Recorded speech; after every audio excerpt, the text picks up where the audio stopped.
सुबह हो चुकी है और दोबारा हम पहुंच चुके हैं गार्डन। और नज़ारा आप सब देखो।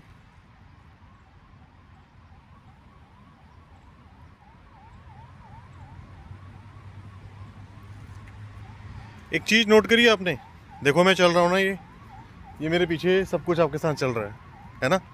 मैं रुक गया, सब कुछ रुक गया। इसका मतलब ये है कि अगर हम अपनी रील्स डेली डालते रहेंगे तो हम फीड में भी रहेंगे, स्टोरीज़ में भी रहेंगे, दिखते रहेंगे, तो हम चलते रहेंगे। लेकिन जैसे ही हमने अपनी रील डालनी बंद कर दी, हमारी वो रीच भी रुक जाएगी। तो डेली कंटेंट बनाइए और डेली पोस्ट कीजिए, ठीक है। मिलते हैं अगले ब्लॉग में।